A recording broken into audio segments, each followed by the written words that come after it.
You know, when I made that last video, I didn't think anyone was ever going to watch it or would ever care. And it would just be one of those weird, unknown things sitting on YouTube with 5 views from the people I sent it to, and no one else would care. So I'd like to thank everyone who watched it, commented, and engaged.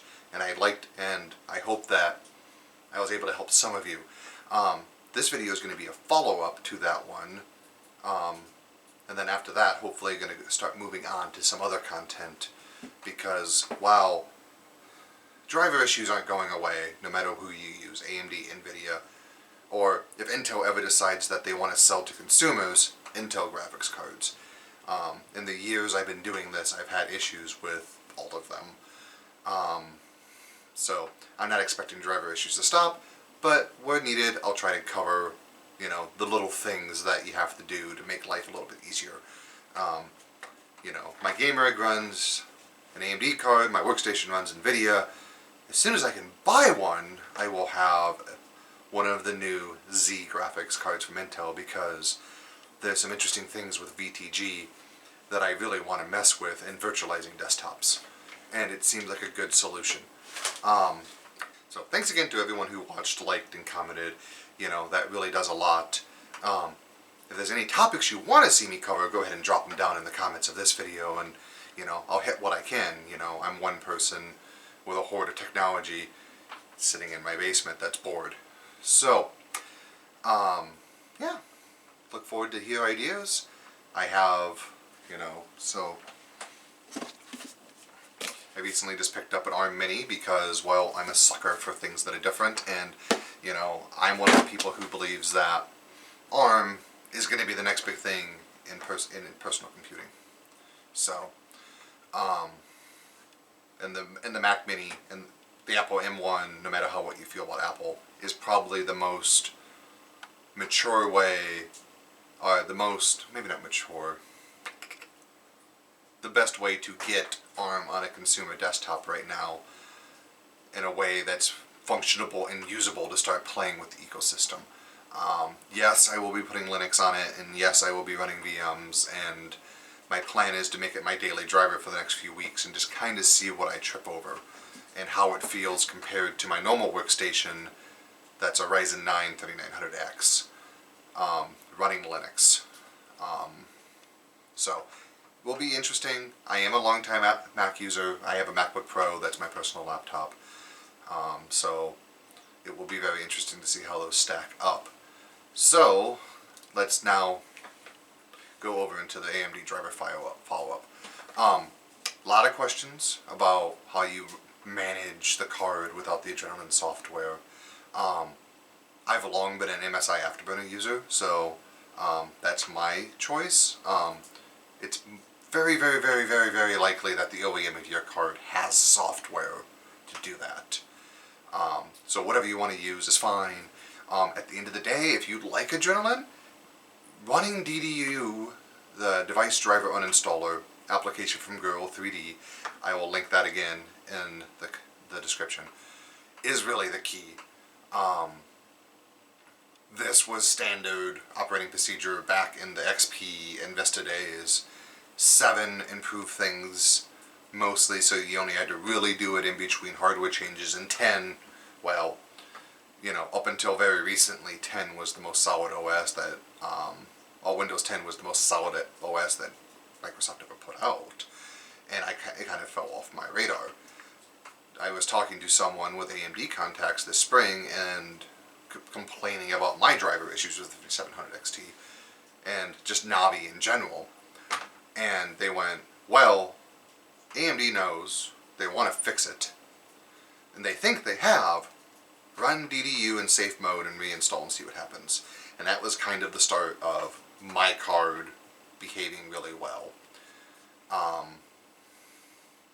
I ripped out Adrenaline this fall when I made that other video because it was doing silly things and trying to apply an overclock to my card that was making it unstable. Ultimately, at the end of the day, the driver was fine. My card will not do 1900 RAM, at least with the factory cooler on it. I also have a reference card with the blower cooler, and I'm sure it just sucks. Started looking at water blocks last night, I think, because you can't buy any hardware right now. I'm going to water cool this rig. I was going to do that once I upgraded to a 68 or 6900. I'm just waiting for RDNA 3 at this point. 5700 XT will do just fine for the next few years. A lot of people have asked, said they ran the driver fix, they ran DDU, they're still having crashing issues. I know several of the things to me sounded like bad VRAM. I have sent back a couple cards among my group of friends and acquaintances that I maintain machines for with bad VRAM on these 5000 series AMD cards. Don't know why, don't know if it's a trend, they've all been different brands, don't know. Just saying it's happening. If you're getting crashes with artifacting and screen scrambling, you know, it's VRAM, it's probably not a driver. You know, NVIDIA had this with the early 2080 Ti's too. You know, weird artifacts on screen is probably not a driver issue. Other crashing, like I said, check the core and memory speeds of your card. Adrenaline was forcing an overclock on my card that was not stable and was the root of a lot of my issues this fall. Oddly enough, that overclock was stable. It's not anymore. It is what it is. That's the kind of nature of overclocks. You know, they degrade over time. I'm thinking my card's degrading rather quickly because, quite frankly, with the stock blower fan on it, it was getting hot. So, reference clocks, runs fine. The core still clocks, the RAM doesn't. Like I said, I'm going to throw a water block on it here at some point in the next few months and see if that brings back my memory clocks. It could just be a heat issue. I don't know. Be fun to find out. So, you know, check. So if you're having crashing issues, DDU, clean Windows install, all that doesn't fix your graphic issue. It's very likely you have some kind of a hardware issue. But the other thing to do is look at your card and make sure it's not getting an undue overclock. You can use Afterburner, you can use MSI Afterburner, you can use whatever software you want for this. Just make sure it's stock, and even try reference speeds, because factory overclock cards can still degrade. The only thing that's ever guaranteed is the reference clocks. If it drops below reference clocks, and if you have to drop below reference clocks to make it stable, the card's bad. But if you can't hit overclock speeds, that's not necessarily a big thing. If you bought a factory overclock card and you can no longer hit the advertised clocks, you know, might be worth trying to RMA the card. Not sure. The other thing to check is I see a lot of people these days using these type of cables that have, you know, one end of the modular cable, an 8-pin, and an 8-pin with a dog leg off. Don't do that. One plug per power supply. One cable per plug. Do it for me. 5700 XT especially is rated for 225 watts. Each one of these 8-pin cables can do 150. You get 75 watts you can get up to 75 watts from the PCIe slot. My card, overclocked, will hit 250. So that means you're pulling an extra 25-30 watts from somewhere. You're starting to see a lot of manufacturers put 3 8-pins on now instead of 2, because that way you always get at least 2 cables worth of clean power. So, just a thing, I really wish they'd stop doing this. And this was an HX 1200. Why? I did get 4 PCIe cables, but I also got dog legs, so I don't know. It's not like multi-card's really a thing in the consumer space these days. Still is in the the workstation space, but that's different. And, well, we'll cover that another day. You know, if your machine's overclocked at all, check everything's. If you're running XMP timings, make sure your motherboard's setting the right voltage for those XMP, because not all motherboards do. It's weird. The XMP, DOCP, whatever you want to call it, isn't really a standard. So, you know, make sure that you know, if you have 4000 RAM, a 3800 RAM, and it needs 1.4 volts or more than 1.2, make sure it's getting it, because I've seen that where I apply XMP, the box becomes unstable, everything's fine, but then you go looking and it's running at 1.2 volts instead of 1.3, which is what's rated on the sticks. Just make sure it all matches. Yeah. There's a lot of things that can cause crashing. It's not universally a driver issue. I find a lot of people use the drivers on these AMD cards as the boogeyman because of all the stuff across the web saying that the drivers are terrible. The launch drivers were terrible. I'm not going to defend them for the first 6 months or so. They were awful. By this summer, they are fine. You know, start with DDU, do a clean install of the driver, see what happens. If you want to run without adrenaline like I do, it can be a little bit quirky some days because it's not the way it's not the way AMD intended it to run. But, you know, I bounce back and forth depending on my mood. Sometimes if I'm feeling lazy and I've done a straight driver install and I did a DDU and a straight driver install and I need a driver update to get more cyberpunk performance or something, you know, there's going to be no cruft left behind because there was no cruft in the first place, so I'll just install adrenaline and then deal with it the next time.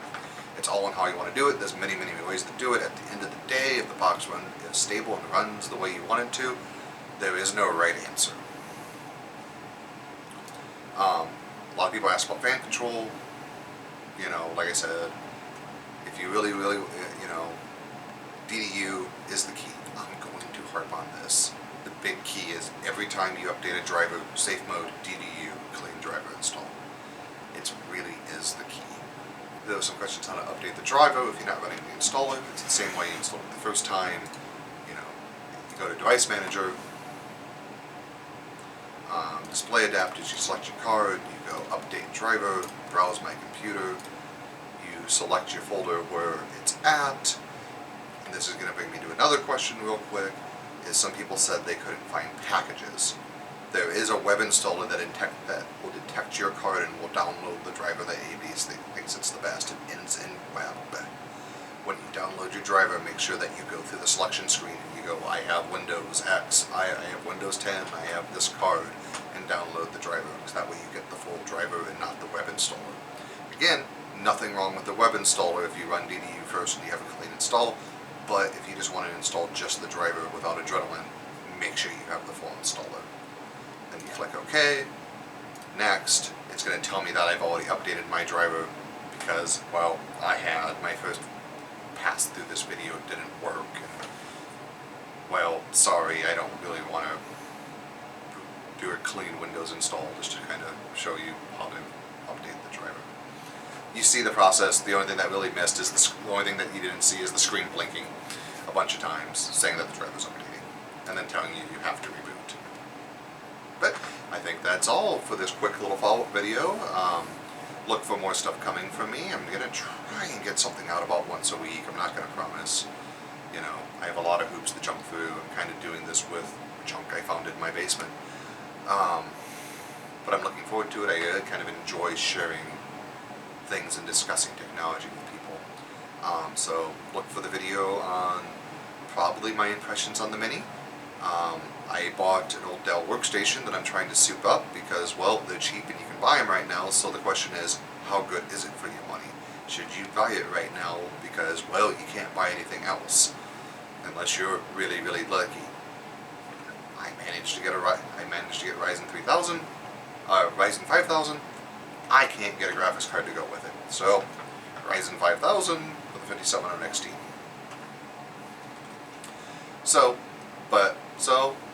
If there's anything else you'd like to see, any other topics you'd like to cover, or an area that you think that is underrepresented in these types of, by other creators, drop it down in the comments. So subscribe, drop a suggestion down in the comments, and I'll see what I can do. Thank you.